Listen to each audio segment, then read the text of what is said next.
Yeah, good. Before we get into the La Liga situation, how is life in Spain? It seems like there's been some minor reduction in the quarantine that you guys have been sitting through. Yeah, over the last week or so, the government have relaxed a little bit the restrictions. It's still quite restrictive, but we're allowed out for a walk. It was 7 weeks where we weren't really supposed to leave the house except to go to the shop. So we here we're inside the just to the little bit of garden we have was as far as we were going with the kids.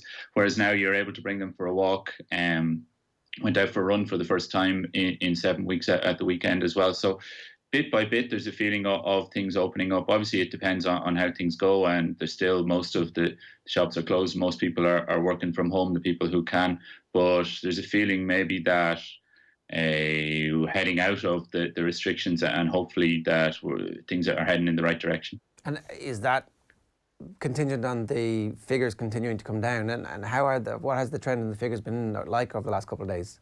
Yeah, for sure. The figures are like it's weird to be talking about things in a positive way when they're still, it's still quite high. But the figures were up at like 1,000 people a day were dying, which was awful. They've come down to like 200, something around that. They pop up and down, but they're heading in the right direction, which is allowing the hospitals seem to be able to handle what they need to at the moment. Because there were like in Madrid here they opened up a field hospital in a big conference centre. What was turned over into a makeshift hospital. A big ice rink was turned into a morgue for a while. There was those type of things which were pretty spectacularly concerning and awful, really. Whereas they have been closed now, so the hospital system seems to be able to handle what it needs to at the moment, which is allowing for the little bits of opening up to happen. While all that was happening, the conversation around football was happening as well, and it's obviously a very difficult conversation for anybody to have, but the importance of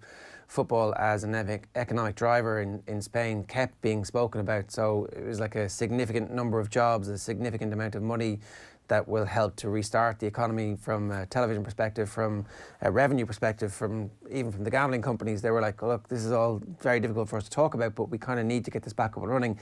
So was the political pressure coming from the political side as opposed to football, or did football find that they had common ground with the politicians in trying to get the game back as soon as possible?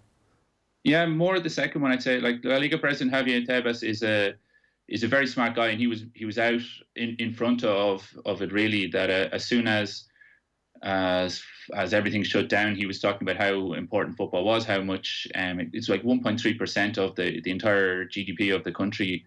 According to La Liga anyway, is generated by football. There's thousands and thousands of jobs. I don't have the figure here.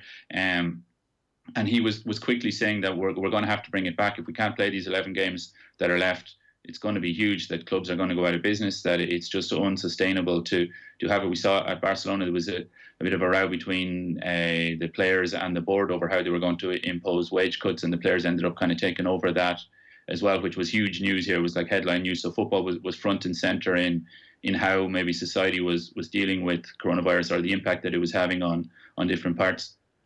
And the Spanish sports minister, because football in Spain, the different authorities are always at war between, especially the Federation and La Liga. That came out that one would have one plan, another would have another plan. They'd be criticising each other in the headlines. The sports minister kind of knocked them together and got them to come up with a protocol they've talked about to be able to bring football back. And she was quite open about saying that it would be a good thing to get football back, even if it is just on the TVs, that people can, she said, sit around the TV and watch it. It'll bring people together, be something to talk about. And it will be a sign that at least if we have games to watch on the TV and to talk about in the media and everything, that will be a sign that we're on the path back to normality. The health guys weren't quite as keen on that. There was a little bit of strife between the health minister and the sports minister, or behind the scenes anyway. But they've been able to work out a plan which sees players in protesting today, and they're hoping to roll out a phased return that will get games back by the middle of June. Can we just tease out what that difficulty from the health perspective was? Because that's the thing really that everybody's concerned about, that there's going to be a second wave, and that getting people back to work early is going to bring a second wave, and that's going to be catastrophic for the health system and for the economy into the future, because that's at that point there's no kind of like, oh, it'll be grand, we know what we're doing. It's like you get one shot at this. So what were the concerns? Did any of that leak out into public about what the health minister was specifically concerned about? The biggest problem was more around the availability of tests, because there's a lot of people in Spain who would like to get tested, especially people working in supermarkets or in the health system, or people whose jobs are more important than footballers, I guess. Whereas La Liga were able to source tests through a German company, I think it was, but in a private way. So they were going to set it up themselves, and that just didn't look so good when the health system was struggling to get enough testing, to get enough of the equipment that they needed. That's not such a big deal at the moment, is my understanding, because the situation is more under control, which means that the health system have withdrawn the concerns that they had, or have taken the block off it. And football was even mentioned in the briefings of the health. I'm not sure he's the health minister, but the guy from the government who gives the health briefings every day was asked about football and said that it would be possible that they'd found a way to allow the test to go ahead, and for the players to be able to get it, even though there's still people who maybe in more important jobs who would like to get tested. Right. So even on the pitch, the health professionals in Spain are fairly confident that things will be safe, actually proceeding with the games and actually having a full game of 22 players on the pitch will actually be okay and won't pose any extra risk to players or any unnecessary risk to players. Nobody's gone quite that far to say it. Okay. Everybody's been quite. There's a lot of talk about phased rollouts and phase 1 and phase 2, phase 3, phase 4, and there's a big document produced by La Liga in association with the health authorities, but it seems to be La Liga who maybe wrote most of the document and then got it signed off on by the health authorities, and that means that, like, when the players go back, they're being tested in their cars this week, so they roll up to the training ground and get tested through the car window, and then they go home, and then within 48 hours or so they should have the results of that, allowing them to restart training either maybe on Friday or early next week, where they just go in and go for a run around the training ground on their own. They don't come into contact with anybody, and then bit by bit it's built up into small groups working together, always on the hope kind of that everything continues to go in the same direction, and that there's less, I don't know, it's kind of facetious to say, but maybe less coronavirus around, so there's less chance of people being infected or of picking it up on the way to the shops or whatever, and then bringing it into the training centre. But it's all it's impossible to say at the moment. It's all based on kind of a positive scenario or best case scenarios. They're starting to go back in the hope that they'll be able to do it, rather than saying that in 6 weeks' time it'll be fine and we're sure that you'll be able to run around and challenge for headers and all that a football game involves. That it's all hopeful rather than anybody making any promises about what might happen. It's interesting that La Liga have put together this document and got the government and the health professionals to sign off on it, rather than taking instruction and making their plan as a result of what the government may give them. Isn't it that's fairly proactive from everybody involved in the Liga? Yeah, for sure. And La Liga president Javier Tebas is a divisive figure. Maybe in some ways he's a guy who's often in the headlines, who talks a lot, who's very forceful in his opinions about what's good for Spanish football, and he's a guy who can get things done. He's brought in a lot of changes in Spanish football. He's professionalized it a lot, and he's not afraid of a challenge, really. He's taken this on, taken a real leadership kind of role in this. Not everybody is super happy with that, and there's been some blowback from different people, but even from talking around to clubs and to people close to the players, everybody seems to be happy to allow La Liga to take a leading role on it, and for them to be the ones who put in place the plan, and then other people will go along with that. The health system, I think, I don't know. I haven't been in that much contact with the health system, so I'd be kind of assuming what they're doing. But they're so busy that they're not going to be putting in a special plan for football at the minute. But when their people had a look at the plan, they agreed for it to go forward in the initial stage, at least. How did the players feel about this, Dermot? Yeah, it's changed a lot, because football was badly hit at the start. Remember the Valencia game that they played against Atalanta in Milan, which people talked about as a biological bomb, or there was a lot of it had a bad effect. And then the Atletico Madrid game in Anfield, that people worried that a lot of people got infected at that as well. And Valencia had some players, like 35% of Valencia's first team players and staff tested positive for it.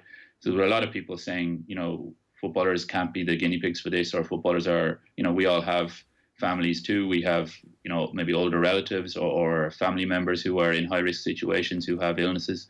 So they were very against it at the start. It didn't look like it was going to be possible at all.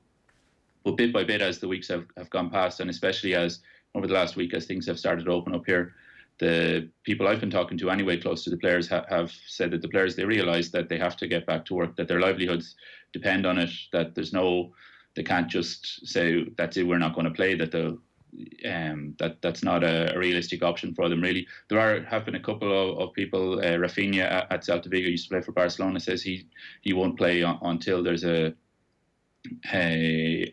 vaccine found for it, and a couple of other players as well. But generally, the players aren't going out and doing too many interviews about it. They don't want to be seen to be disrespecting anybody or to be making too many steps in public, but in private they kind of accept that, well, it's our job and we're going to have to go back to it, always with the understanding that all the tests are done and that everything is done as much as possible. They realise that there's some risk involved in everything, and people are taking risks, whether they're working in the supermarket or delivery guys or bus drivers or whoever, and that they're going to have to do it too.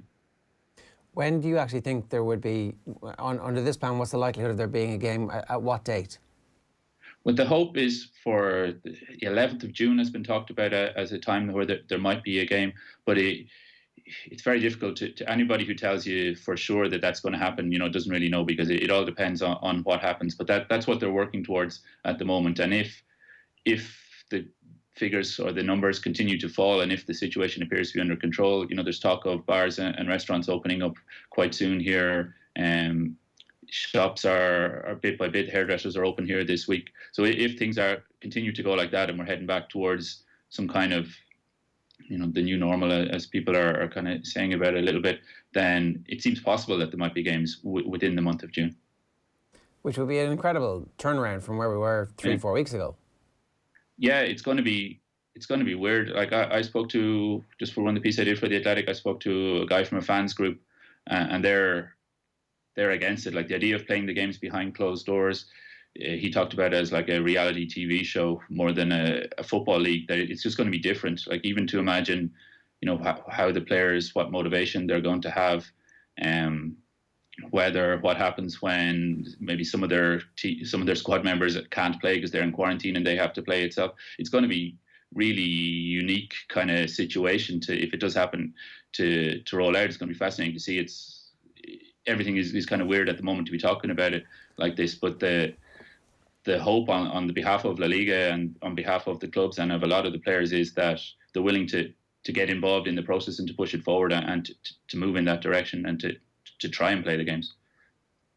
Last question: do you think Spain then will become a template for other countries around Europe? That like it seems like there's a bit of a race on at the moment between the Premier League, La Liga, and even the Bundesliga to get football back as soon as they possibly can.